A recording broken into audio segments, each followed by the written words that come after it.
short version, everybody would like to have more money in their paycheck. Now that being said, there's more to the faculty salary issue than just a desire for people to have more money in their bank account. Iowa community colleges are at a significant disadvantage in terms of our ability to attract and retain quality faculty. Iowa's community college faculty salaries today rank 32nd in the nation. We've dropped from 24th position in 1994. On average, we earn $10,000 less than the national average for community college faculties and almost $4,000 less than the national median. Since 1994, we've actually lost over $1,700 or 4.9% of salary dollars when you take inflation into account. Only 4 states in the nation have had larger decreases. We are significantly below most of our neighboring states in comparable professions in Iowa.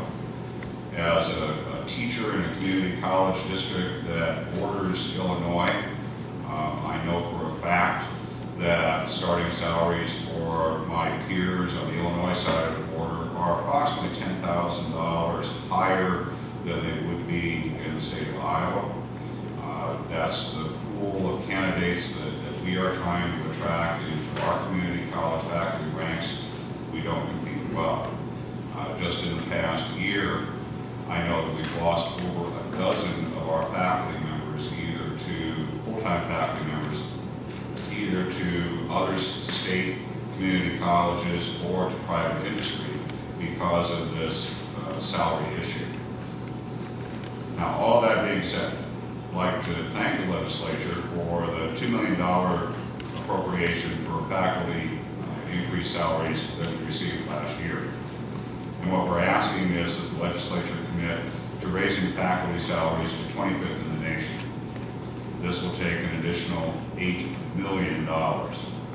And we understand that that's not going to happen overnight. It may take a few years to get there, but having goals to work towards is kind of important in my view. Now, all that being said, that's the basics. But I'd like to put that into context for a moment. What do faculty salaries really impact other than the wages being taken home by the folks teaching in our community colleges?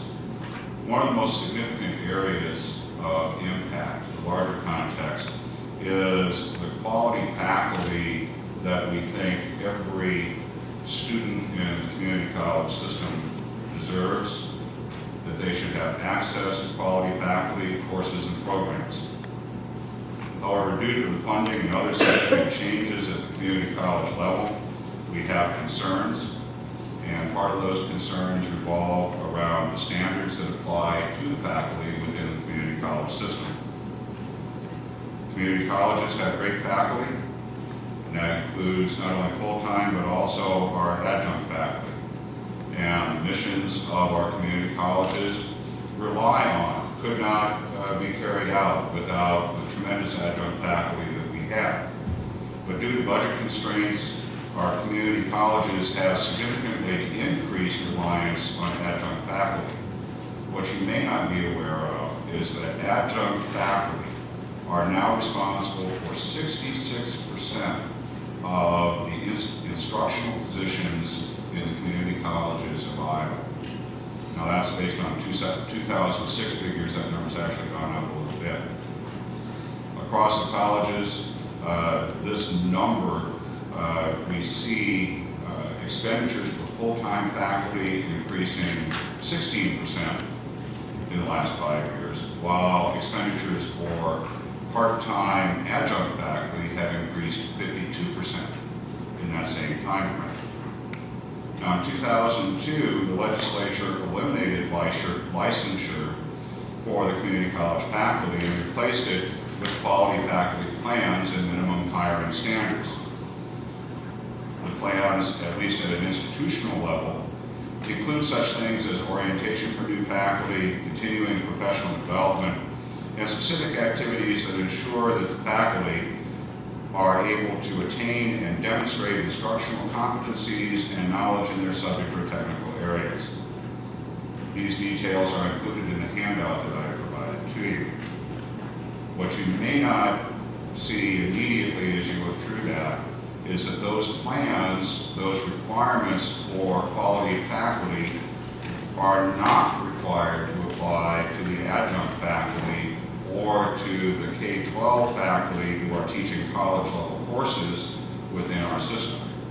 So essentially 2/3 of the instructional positions are not covered by these quality faculty plans.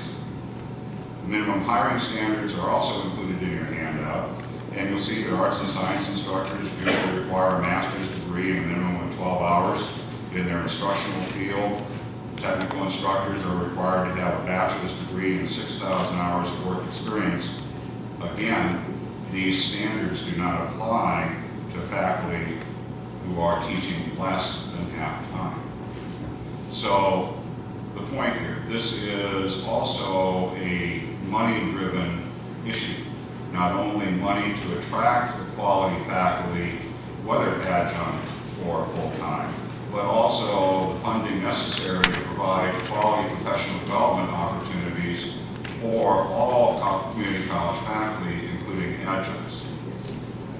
What we would like the legislature to consider is mandating that all faculty meet minimum hiring standards, that all faculty participate in quality faculty plans, and that the plan's requirements would treat adjuncts differently than full-time, but that there would be some standard with which to include that 66% in the quality standards being applied to all of our faculty. We would also encourage the incorporation of the community college president's principles of best practice for high school students receiving college credit. And again, those principles are included in the handout provided. And finally, we would encourage the adoption of the Quality Faculty Working Group's recommendations, which you have in front of you. And I would also point out one final point, although not a recommendation, a comment from the Quality Faculty Working Group. The last comment of the report dealing with the retention and attraction of quality faculty, and that being a salary issue. And you'll note that that did not come forward as a recommendation from our working group, and that was not because we disagreed with college presidents and trustees or Department of Ed about the need for increased quality or increased faculty salaries. It was more of a disagreement about how those funds would be allocated.